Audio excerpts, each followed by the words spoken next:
Welcome everyone to Robin's Nest. This is season 2, episode 16. And today is very exciting for me because we are kicking off a series that we're doing called Interview with a Stranger.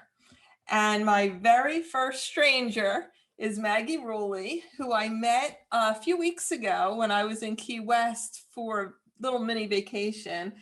And I didn't have my cards even printed yet, so I couldn't even give her a card for my Interview with a Stranger series. But I walked into her studio. She's an artist in Key West, and her energy, her positive energy, just kind of like really hit me as, wow, she would be a great guest for Interview with a Stranger. And I asked her if she would be a guest, and she shocked me by saying yes. The very first person I asked said yes, so I'm very excited. So I really want to welcome you, Maggie, and thank you so much for agreeing to be on my podcast. Well, thank you. It's really fun to be here. It's exciting. It's exciting for me. You're a stranger to me too, so yes. This is fun. Yes, absolutely. So people have been asking me why I've decided to start this series, Interview with a Stranger. And I've really been thinking about why I've decided to start this series. And I think it's because I really just feel like everybody has a story and everyone has a story to share and everyone's life is so interesting. How did they get from point A to point B? And I guess, obviously I'm a psychotherapist, Maggie. I don't know if you know that.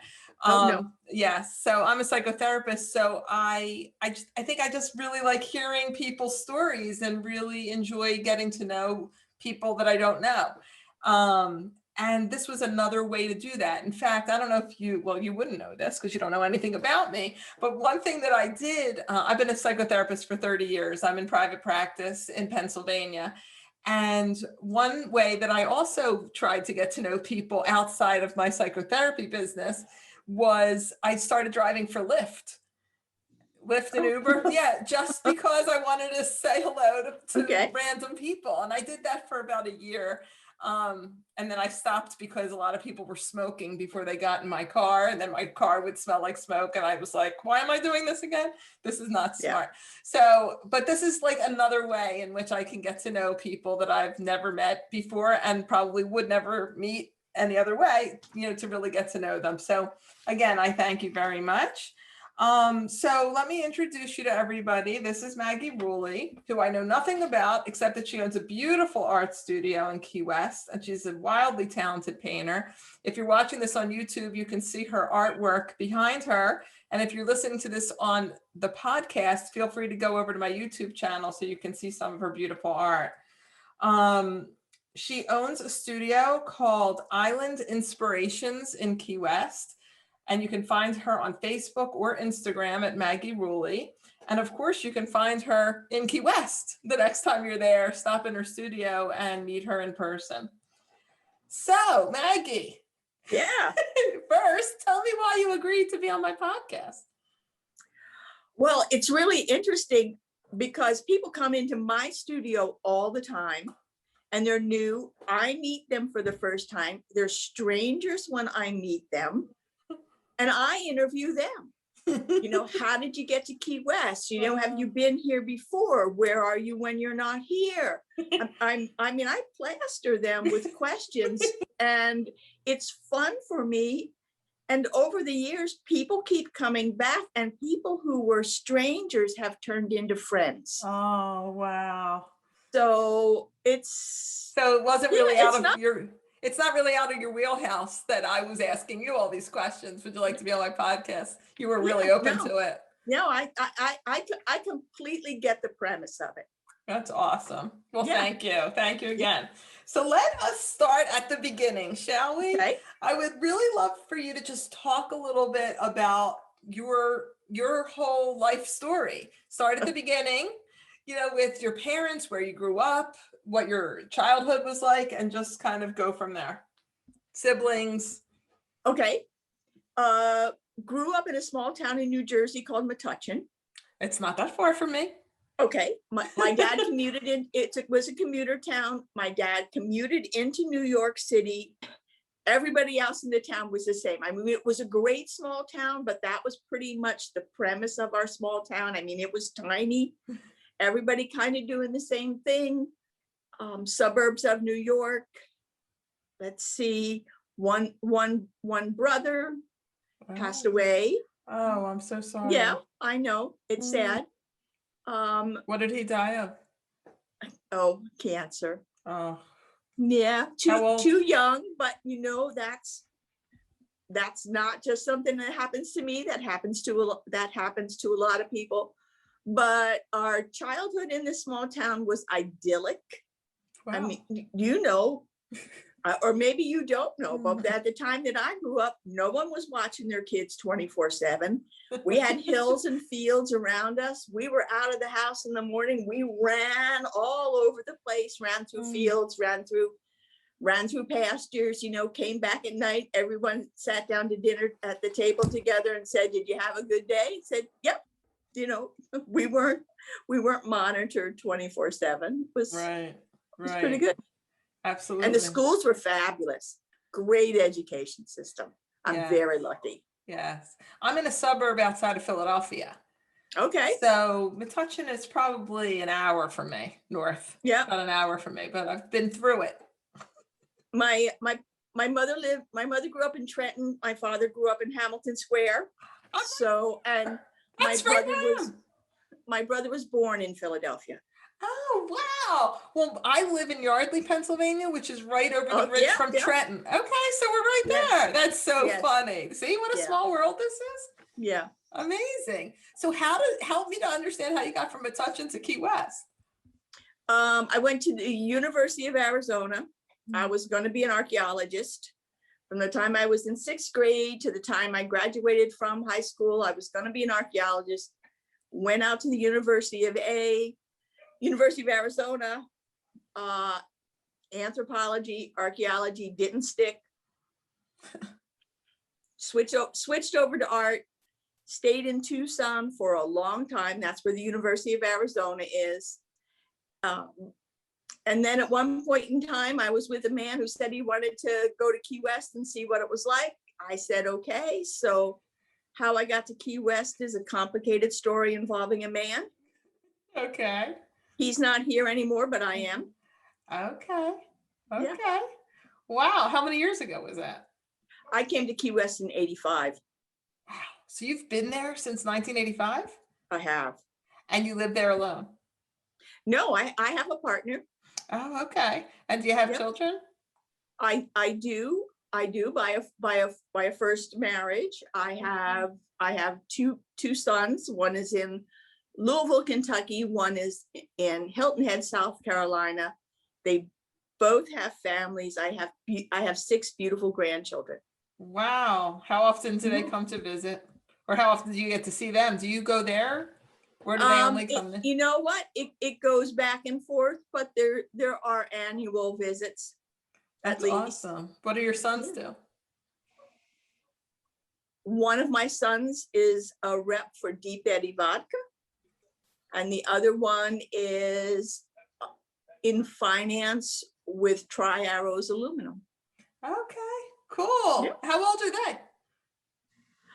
Oh boy, my oldest is 44, which is really upsetting that you could have a child that old. I know, because we see ourselves as 40, as young. Yes. So when our children are I had a friend once who said to me, I said to her, how old are your kids now? And she said, I don't know, 20 and 23. And she goes, they're our age now. And I thought that was a perfect way to put it, That is, yeah. They're our age now. Yeah. They've caught up to us. Like we forget Yeah. that we're also growing.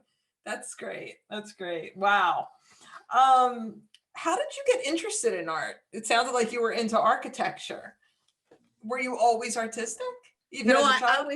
was in archaeology. Mm, I wanted to be an archaeologist. archaeologist. Okay. I was always interested in art. I mean, through high school, through grade school, I won my first art contest in 2nd grade.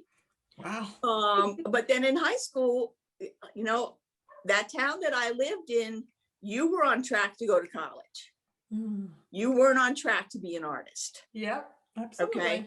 Yeah. Typical Northeast kind of mentality. Yeah, so that was not in maybe you could be an actor, because that was kind of cool, but a painter, no. So anyway, because theater is much better than painting. Anyway, so that makes sense because you live so close to New York. Yes, so there was some kind of we were always going to plays. Right. So that was like a viable career where art was probably like, that's like coloring. Pretty much. But when I got to Arizona, end of the late 60s, pretty much the world was wide open. Mm-hmm. You could switch themes, you could switch anything if you wanted to at that point in time. So I decided, I think I'm gonna go to art school. And that's what happened. And I did make my parents happy. I do have a bachelor's degree of fine arts, did graduate with that. So you switched your major while you were still at that school? Yes, I did. Wow. And then have you been making a living doing art ever since? Oh, no. With a fine arts degree, you can get a job as a waitress anywhere in the world. I get it. Yes. So that's what you did? I waitress too. I love my years of waitressing. I love them. So it took a while. It wasn't immediate. Yeah. Okay. Now I do, but it didn't happen right away. Wow. How long ago did you get your studio? Oh, I've had numerous studios here in Key West. I mean, I got a studio like a month after I came to Key West. I've had different ones. I've had this one for 7 years. Okay. Wow. Okay. But you've been selling your art and having a studio in Key West since you got there in the 80s? Yes. Wow. That's pretty amazing. Yeah. So you already answered me how you ended up in Key West and you've been there. Do you like it there? I'm so curious. Like, what is it like to live there? Oh, well, it's a small town. I mean, it really is a small town. And I grew up in a small town. This is a small town. And boy, it celebrates diversity, for one thing. They're a very accepting place to live, celebrates artists and artistic accomplishments. Wow. Sounds like heaven to me. and you look at palm trees and orchids and ocean chickens. All day. And chickens. And or chickens. Roosters. Yeah, and roosters, yeah. Right. Wow. So what would you say is the best part of living in Key West, and what is the part that is the part you like the least? The part I like the best is the community. The people who choose to live here on a regular basis. Those people, it's a tight-knit, sort of supportive community, really caring, generous people. The part I like least is, boy, it takes a long time to get anywhere. Really? By car, you mean? Yes, it's yeah. I mean, you can get on a plane and drive, but it's really hard to get directly to someplace. It's okay. Do you travel a lot? I don't. Okay. Because it's so difficult. And I'm not a happy traveler. Oh, you're not? I'm not a happy traveler. No. Okay. You're more of a homebody? Yeah, I like my studio. Okay. Yep. All right. Great. Do you do any other art, or do you just exclusively paint? Well, before I had this studio as a painter, I was a potter for years. Wow. Okay. And that was my first endeavor. I mean, pottery was sort of the rage in the 80s, in the 80s. Well, I don't know, the 70s and the 80s. And I was a potter. And then slowly I shifted away from pottery into painting. Has your painting changed over the years? Because you have a very specific kind of look to your painting. Yes, my painting has changed. How has it changed? And it keeps changing, and I don't want it to stay the same. Okay.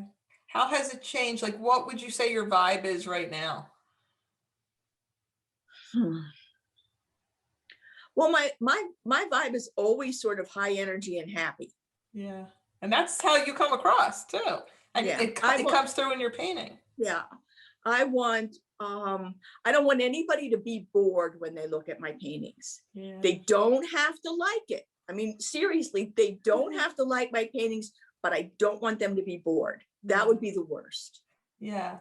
I would say there's a lot of joy in your art, Yeah, like thank so you. much color, so much, the word I would use is aliveness.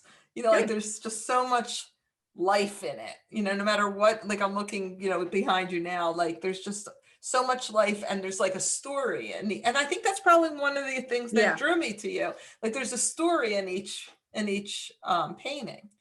there is a story. I mean, Yeah.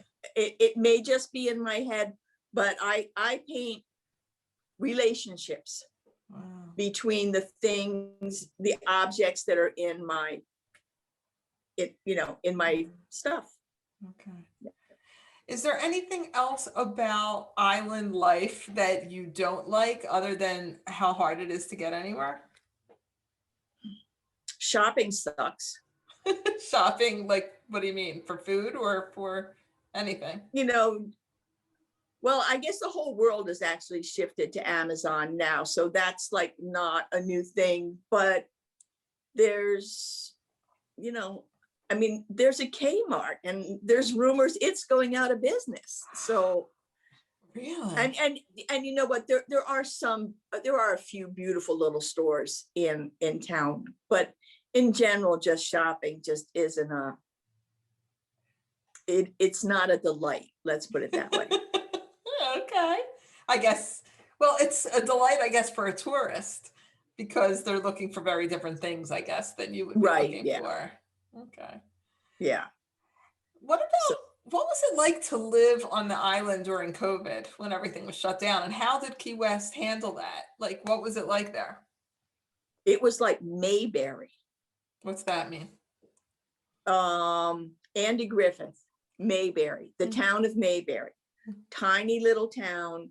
Everybody would hear, knew everybody else. There weren't many cars on the street. There was nothing happening. People were sitting on their front porches. People were riding their bikes around town.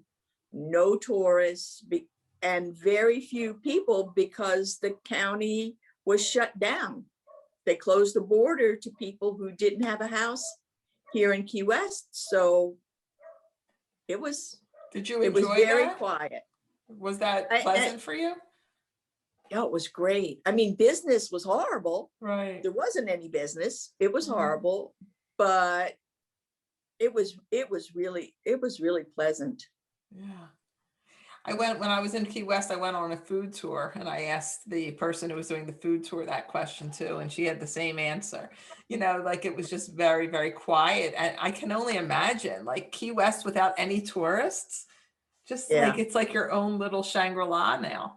it was. Wow. It really was. So do you have mixed feelings now that things have opened up? Or do you feel happy that things have opened up? Oh, I'm happy. I'm happy things have opened up. Yeah, things can't stay like Throwback Thursday for forever. That's that's not good. And plus, if it's opening up here, it's because things are supposedly getting better. I mean, so hopefully that's what's going on. Yeah. And What would you say the politics are there in Key West? Would you say that it's primarily a Democratic? I do a lot of talk about politics on my podcast. That's why I'm asking. Is it mostly a Democratic? you know what? area? I'm going to tell you that I don't know the answer to that question. Okay. I'm going to say that most of my circle of friends, well, really all of my circle of friends are Democratic and are pleased at the outcome of the election. But I'm not sure that that's the majority of town. Really? That's so interesting. Yeah. So, I don't know. Yeah. That's so interesting, right? Because we have our own circle and we think that this is representative of where we're living, but we really don't Yes. know. And Florida, I have a condo in Hollywood, Florida. Do you know where that is? Okay. Yeah, it's right outside of between Fort Lauderdale Know and where it is. Miami. Yeah. Yeah. What a strange little place that is. Yeah. Really, Florida in general just feels so strange to me. It's like one extreme to the other of all different kinds of people. And I find that the transplants, the people that are from the Northeast who moved to Florida, are many of them are Democrats. Right. But the people that are homegrown Floridians, that's a very different group. Yeah, and I would say that about the local population here in Key West too. They refer to themselves as conks. Uh-huh. If you are born in Key West, you are a conk. You are to be patted on the back 3 times a day because you were born on the island. That makes you unbelievably special. So, and I think, and so I think those, and I think that a lot of those people, well, I mean, there's a Cuban heritage there. I think it's generally understood that a lot of the Cuban population is pro-Trump and Republican. So I'm going to say that the local base of people living here may very well be Republican, and the people who have transplanted here, I mean, they have the houses they have here are often their third home. You know, Yes. not necessarily their second home, it's their third home. And those people are probably more Democratic. But Oh, I don't, really? and I don't I know thought you were that going to say the opposite. I thought you were going to say the opposite. You think that the people that own 3 homes are mostly Democratic? Yes, if they choose to own a house here in Key West, because of the lifestyle and the vibe, if they want to be Republicans, they're going to buy their third home in Palm Beach or Vero Beach. Okay. Okay. Do you know what I mean? Yes. But Key West has a, you Yeah. know, you have to be accepting of all different kinds of things going on to really appreciate it. So I'm going to say, I mean, but I could be wrong. I could be making this stuff up. I don't know. Yeah, I know. I make stuff up about people all the time. And one of the things that I make up about people, and this could be so wrong, but I would love your take on it since you live there. One of the things that I make up that I tell my husband all the time is if you are a boat owner, 8 out of 10 of you are Trump supporters. Do you think that's true or no? Every boat owner I've met, that's not true. That is not true. 80% of boat owners that I've met are Trump supporters. You know, I'm going to say I've never even given it a thought, and I don't know the answer to that question. And I do know boat owners. I'm kind of like reviewing them in my mind here. I'm going to say yes, some. I don't know that it's that high. Okay. Yeah. That high account, but it's Interesting. possible. But you know, you bring up a very good point that if they're choosing to have their third home in Key West, they're already on some level accepting of diversity and the lifestyle of an artist. And it's a very artsy community, Key West. Yes. For sure. Yes. Yeah, very interesting. I only have a couple more questions for you. Okay. But the biggest one really, well, they're both big. One is, what would you say in your years of living and being a transplant and being an artist, and having had the life experiences that you've had, what would you say is your greatest life lesson that you've learned that you would want to share with people? Oh boy. Well, it could be more than one. So you can sort of change the question if you want to, what are some life lessons that you've learned over the years that you think are important? Oh, I'm sorry. I'm struggling with this. I mean, for some reason it feels like I'm feeling, this is interesting, but I'm feeling suddenly like, who am I to give a life lesson? Wow. Despite, you know, despite my years, because it hasn't all gone smoothly. it hasn't all, gone perfectly. So to say to someone to have a life lesson, I don't think um, I don't think any of our lives have gone smoothly. I think that a life lived is a yeah, life that is bumpy and confusing and a struggle and complicated and painful. I think that that's the average life, yeah, and I think that the longer that you live, the more of that you've experienced. And okay. so like here you are in your, I don't know, I'm guessing 60s. Oh, that's good. Yeah, Okay, let's do let's that. go. Let's call it 60s. That here you are in your late 60s, and you have, lived a very full life with a lot of ups and downs, good and bad. And I think that you're in a great position to share some of your thoughts about, you know, Okay. about life. You have any? So, all right. So one, and this, because this happens to me as an artist all the time, when I'm working, is that the inner voice is the most important voice. Yes. Okay. Amen. Amen, sister. All of this coming at you all the Yes. time, it's it's everybody else's opinion. And you don't have to make everybody else's opinion your opinion. Take a moment, take a breath, digest it. Is this really what you think? Is this really what you want to do? Listen to that inner voice. Make up 100. your own mind. I think Make that up that your own is, mind. I think that's the most important thing, I think, for people to Oh, learn. Absolutely, because there, I call it the peanut gallery. Everyone has yeah, something to yeah. say. Everyone has something to say. And I think that the people that are closest to us get to have their voices heard, but they don't get to decide, because this Good. is a very, very lonely life. We come into this world alone and we'll die alone. And at the end of your life, you are not going to say, well, at least I made everybody else happy. At the end of your life, Right. you Yes. want Yes. to Yes. be able to say, I did what I wanted to do. You can Yeah. consider other people, but at the end of the day, you have to make the decision that makes sense for you. So I Okay. think that's a great one. Anything else? Anything about grief and loss, having lost your brother? How old was your brother when he died? Boy, he had just turned 60. Mm. Was he younger or older? He was younger. Mm. Yeah, I don't know. I don't know that I deal with grief and loss too much. I'm one of those push it aside and keep working people, Oh, okay. Okay.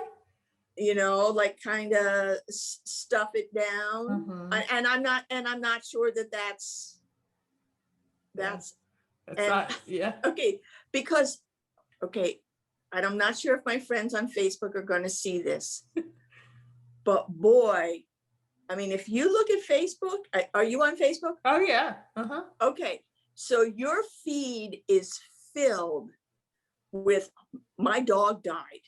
And then there's 1,900 words about their dog died. My brother died, or they're going to the hospital to have this procedure. And I'm not sure that this is right, but that's like, I don't need to hear this. Mm. So that may make me not one of the kindest people in the world, but I kind of think, we're all going through our own stuff. Mm. And I don't want to go through your stuff too. Okay. So you are not the person who likes to see people's pain on Facebook or comment on people's pain on Facebook. No. Okay. Okay. Interesting. Yeah, people And use Facebook for all different things. I know, and I don't see it as a journal. And I do have a journal. But it's So, personal. I write in my journal all the time. And Mm. I don't see Facebook or the public, meeting up with people or whatever. I don't see interacting with people or Facebook as my journal, as a place to share those kinds of things. So you keep things pretty close to the chest, very Yeah, quiet, yeah, very much private. yeah. Wow. All the more reason that I'm so interested you agreed to do my podcast. Well, Well, maybe you wouldn't have if you knew I was a therapist. no, I know. I probably would have. I don't feel embarrassed about saying those things, and I don't feel people can judge me however they want to for having those feelings, but their judgment of me doesn't make me a bad person. Right. Well, I don't think I can't say what people will do or won't do, but I just think that everyone's different.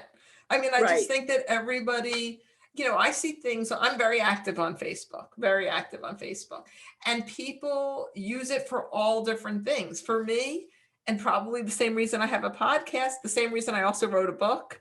I think that I am somebody, because in my own childhood, didn't really feel like I had a voice. And I have a lot to say. If you listen to like previous podcasts, you'll hear I have like just a lot of thoughts about a lot of things. So for me, Facebook, Instagram, my podcast, my practice, my book, they're all platforms for me to be able to say what's been on my heart for so long. And I'm very much an extrovert. Sounds like you're much more an introvert. You're somebody, I think so. You like, my guess is you like to read and all that kind of stuff. Do you do that? I do read a lot, but yeah. So it's just different people. It's just apples and oranges. It's not good or bad, right or wrong. Right.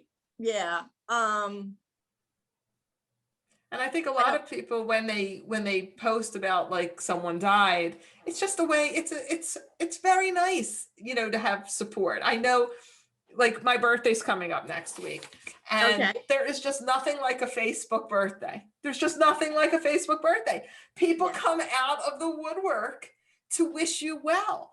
Yes. It's nice. It is nice. For some people, it feels really nice. I've seen, I agree. And for other people, they don't want or need that. And it's not right or wrong, good or bad. What were you going to say? I interrupted you. No, I guess I was just questioning. Okay, so you use Facebook as a platform to things, but so if your cat died, do you have a pet?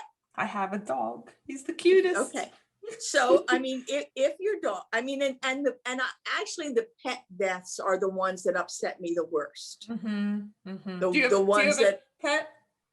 I have a pet that just died. Okay. But I did not post about it on Facebook. I don't know that I've told anybody. Okay. But I mean, some people just turn that Facebook post into like their life is just crumbling because the pet has died.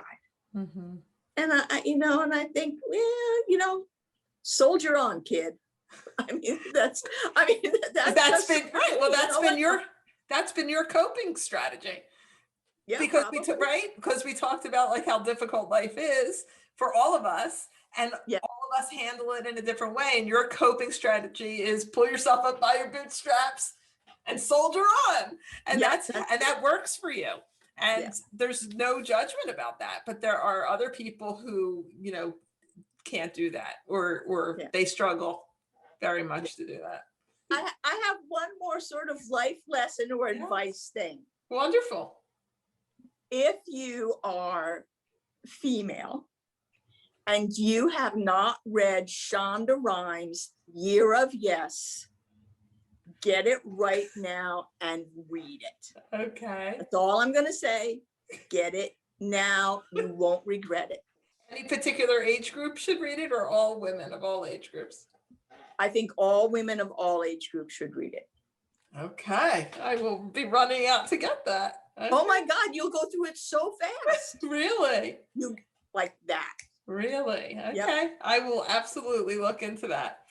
So my very last question that I love to ask artists, and before you answer me, let me tell you the answer that I can't handle, that I hear all the time. What advice would you give people like myself who are the least artistic people in the world? Now, what I always hear from artists is everybody's an artist and you just have to get in touch with your inner artist. I don't know if you've ever played the game Pictionary or anything like that, but when I tell you there's a game, oh my God, what is it called? Illustrations or something illustrations, where you have a word and you have to illustrate the word and pass it to the next person. It is the biggest joke going if I'm playing this game, because I am not capable of drawing a thing. Okay. For real, for real, for real, for real. Cannot draw anything. I'm very creative in other ways, but not when it comes to drawing, writing. My handwriting's really a mess. So what would you say to someone like me out there who says that they don't have any artistic ability? Do you think that that is such a thing? Okay, well, I'm gonna circle back to something you just said. I think there's a difference between creativity and I think creativity and artistic are two different things. Okay. Okay. I think, no, not everybody is artistic. Okay. And it's not, and it's even a little. And that's fine. Not everybody's a mathematician. Right. I mean, I think I'm getting excited now. I think that if they taught art in school, with the same kind of discipline that they teach math or English or science, that everybody would have some basic workings, foundations of art, of drawing and that kind of thing. But that doesn't mean that everyone would choose to be an artist. You know, we go through school, we learn different subjects, we choose different things. Yes. Creativity, everybody chooses to be creative in different ways. Yes. Everybody is being creative every single day. Yes. I mean, when you get stuck in traffic and you make a decision to take a side road, you know, or in your mind, you're working out a different way to get where you want to go. That's you being creative. Yes. Okay. Absolutely. So, because creativity is problem solving. And I'm going to say that the majority of people have problem solving skills. They just use them in different ways. And most people don't choose to use them artistically. They choose to use them in a different way. However, if at some time you would like me to lead you and a group of people through a creativity exercise where I'll have you drawing the cutest little stick figures you ever saw, okay? Call me up and I will do it, because I have an amazing creativity exercise that I can take people through. Wow. Okay, that's really cool. That's very cool. Yes, I actually thought of one more question before we end. And that is, you know, because this is something I think about a lot. I remember when I was in high school, I had a friend and I vividly remember she was going to college and she was an incredible artist, just an incredible artist, like mind-blowing, her ability. And I said, what are you going to do in college? Figuring she'd do some kind of artwork or something related to art. And she said, I'm going to be an accountant. And I said, you're going to what? And she says, I'm going to be an accountant. And I said, why? And she said, because I'll never make money as an artist. Who told her that? Somebody told her that. Okay. I mean, she didn't, she wasn't a 4-year-old with a paintbrush in her hand thinking, I can't make any money at this. You know, she heard that. That's somebody else's opinion, that what is it? A belief is a thought you just continue to think, or something like that. Is that how it works? I've heard that somewhere. Okay, so yeah, she heard that somewhere. So your advice to that would be follow your heart, it sounds like. Yeah, I agree. I mean, and it may mean that you might have to get a job as a waitress. You know, you might have to do something else for a while, but so what? Yeah, I hear you. Well, this has been really fun. Thank you. Yeah, it has been. I've enjoyed it. Yes, absolutely. I thank you so much for agreeing to be You're on very this welcome. pod. I would like to tell everybody listening, if you like this podcast or any of my podcasts, please review us on Apple Podcasts and tell your friends about it. And follow me on Instagram at robins_nest_pod. And come back next week for my next stranger, who is a young man that I met at a restaurant. I don't know anything about him. We'll learn about him together.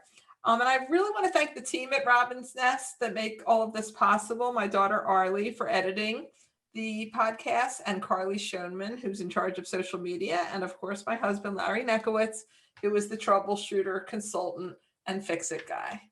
And with that, I will say goodbye and thank you again so much, Maggie. Oh, you're very welcome. Thank you. I had a great time. Thank you. Me too. Yeah. Goodbye. Bye-bye.